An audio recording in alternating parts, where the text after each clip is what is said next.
は冷やし醤油そうめんを作りました。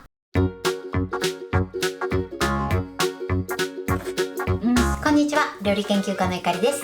このチャンネルはいろんな料理のレシピ、そして役立つ情報をご紹介していくチャンネルです。ぜひチャンネル登録して楽しんでみてください。はい、ということで今日はですね、冷やし醤油そうめんを作っていきたいと思います。醤油ベースの冷やしたスープを作って、あとはそうめんを入れるだけなのですごく簡単です。さらに今回はですね、そうめんを電子レンジで茹でる方法もご紹介していきます。こちらのレシピはね、火を使わずに簡単にできるので、今の暑い夏の時期にはとてもね、作りやすくてぴったりな一品かと思います。材料は手軽で作り方もすごく簡単です。ところどころポイントもありますので、ぜひ最後まで楽しんでみてください。それではどうぞ。それでは今日の材料をご紹介します。材料はこちらです。そうめん、お醤油、お砂糖、鶏ガラスープの素、だしの素、お水、ごま油、小ネギ、天かす、黒胡椒。今回はこちらの材料で作っていきます。まずそうめんに関しましては、こちらはお好みのそうめんを使ってください。そして今回冷やし醤油そうめんということで、使うお水に関しましては冷蔵庫でね、キンキンに冷やしておいてください。あとはね、トッピングで天かすと小ネギ、そして黒胡椒を使っていきます。このトッピングはお好みでやってみてください。そして味のポイントなんですが、今回ね、醤油そうめんなんですけれども、プラスここに鶏ガラスープの素と、あとはだしの素を加えていきます。そうすることで旨味がアップしてとても美味しい仕上がりになります。ということで早速こちらの材料で作っていきます。それでは早速作っていきます。まずトッピングのね、小ネギから切りましょう。根元を切り落として、あとは半分に切って、また揃えて半分に切ります。あとは切り口を揃えて小口切りにしましょう。スーパーにね、小口切りになってるものもすでに売ってますので、そちらを使っていただいてももちろん OK です。小ネギはこのように切っておいてください。それでは続いてスープを作っていきます。まず器を用意してください。そしてこの中に鶏ガラスープの素、そしてだしの素、あとはお砂糖を入れます。そうしましたら続いてこちら使うお水から大さじ1杯この中に入れてください。そして混ぜます。そして混ぜたらこちらを電子レンジ 600W で20秒加熱してください。そして鶏ガラスープの素、だしの素、お砂糖、こちらをしっかり溶かしていきます。はい、加熱しました。そしたらよく混ぜてしっかり溶かしてください。これでもしね、溶けきれない時はあと10秒ぐらいね、加熱してみてください。はい。で、シャリッという感じがなくなれば OK です。そしたら続いてここにお醤油を入れます。続いてここに残りのお水を入れてください。入れたらですね、一度よく混ぜます。そしたらここにラップをして、こちらは使うまで冷蔵庫でしっかり冷やしておいてください。それでは続いてそうめんを茹でていきます。今回は電子レンジを使ってそうめんをね、湯がいていきたいと思います。茹でるというかね、電子レンジを使ってね、作っていきます。今回はね、電子レンジを活用しますが、もちろん普通に茹でていただいても OK です。そしたらですね、まず耐熱の大きめのボウルを用意してください。必ずボウルは耐熱性を使用してください。そしてここにそうめんを入れます。ちょっと広げて入れてください。そしたらですね、ここに熱湯をかけてください。ケトルとかでね、沸騰させたお湯ですね、こちらをかけます。そうめん全体がね、しっかり浸かるくらいまでお湯を注いでください。だいたい 800ml ぐらいですね。このぐらい注いでます。そしたら続いてお箸でまずそうめんをしっかりほぐしてください。ここでほぐさないとそうめん同士がね、くっついてしまうので、必ずね、一度このようにお箸ですぐほぐしてください。こんな感じです。そしたらここにふんわりラップをかけます。そして1箇所空気の出入り口を作っておいてください。そうしましたらこちらを電子レンジ 600W で2分30秒加熱します。500W の場合はプラス10秒から20秒、700W の場合はマイナス10秒から20秒ほど加熱してください。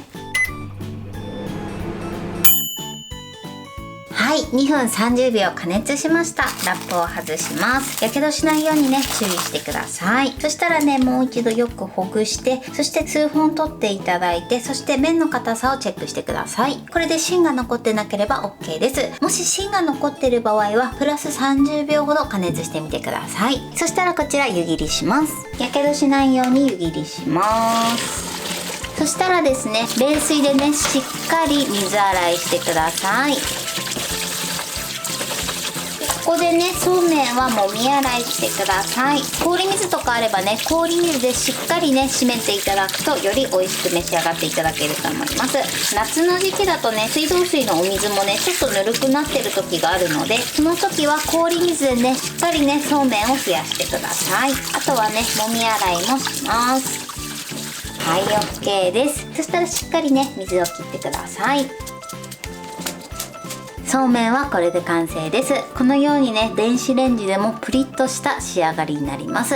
それでは最後仕上げていきます。ラップを外してください。そしてこのスープの中にそうめんを入れます。そしたら最後トッピングです。ここにまずごま油、そして天かす、こちらお好みの量入れてください。あとは黒胡椒ですね。そして小ネギを散らします。はい、これで冷やし醤油そうめんの完成です。トッピングはね、お好みでやってみてください。はい、これで冷やし醤油そうめんの完成です。どんな感じに仕上がりました？このようにね、とても美味しそうな仕上がりになってます。そしてレンジで茹でたそうめんもこのようにプリップリに仕上がってます。これで完成です。それでは早速いただきたいと思います。では、いただきます。美味しい。さっぱりしててすごく美味しいです。そしてこのごま油の香りがね、すごく効いてますね。そうめんもプリップリです。はい、ということで今日も美味しく仕上がりました。今回の冷やし醤油そうめんのポイントです。まず使うお水に関しましては、こちらは冷蔵庫でしっかり冷やしたものを使うようにしてください。そしてスープを作る時なんですが、まずはじめに鶏ガラスープの素、だしの素、お砂糖、そして使うお水から大さじ1杯入れていただいて、そして電子レンジで軽く加熱してこの3つを溶かすようにしてください。そしてその後お水を入れて、こちらは使うまで冷蔵庫で冷やしておいてください。そして今回ですね、そうめんに関しましては電子レンジで茹でる方法をご紹介しました。電子レンジを使ってもね、とても簡単にできますので、ぜひやってみてください。ただ電子レンジを使いたくない場合は普通に茹でていただいても OK です。電子レンジを使う場合は必ず少し大きめの耐熱ボウルの中にそうめんを入れて、そして熱湯をそうめんがしっかり浸かるまでかけてください。そしてその後ふんわりラップをして電子レンジ 600W でだいたい2分30秒ほど加熱してみてください。そして加熱が終わったら一度ちょっと食べていただいて、もし芯が残っている場合はもう少し加熱してみてください。こちらはね、そうめんの種類によって適正なね加熱時間が変わる場合がありますので、様子を見ながら調整していただけたらと思います。さらにですね、今回電子レンジ 600W を使ってますが、 500W の場合はプラス10秒から20秒ほど、そして 700W の場合はマイナス10秒から20秒ほどを目安に加熱してみてください。そしてその後ですね、加熱が終わったら湯切りしてしっかり冷水でもみ洗いしてください。そうすることでそうめんがプリッとしてとても美味しい仕上がりになります。あとはですね、冷やしておいたスープの中に入れて、そしてお好みでトッピングして召し上がってください。辛いのがお好きな方はここにラー油を入れていただいても美味しく召し上がっていただけます。材料は手軽で作り方もすごく簡単です。とても美味しいのでぜひ作ってみてください。はい、ということで今日は冷やし醤油そうめんを作りました。私のチャンネルでは他にもたくさんいろんな動画を配信してます。ぜひチャンネル登録して楽しんでみてください。そして Twitter、インスタ、Facebook、TikTok、こちらにもいろいろアップしていますので、ぜひいいね、フォロー、シェアしていただけたら嬉しいです。よろしくお願いします。ということで今日はこの辺で終わりたいと思います。本日も最後までご視聴いただきありがとうございました。ぜひグッドボタンもよろしくお願いします。それではまた次回の動画でお会いしましょう。バイバイ。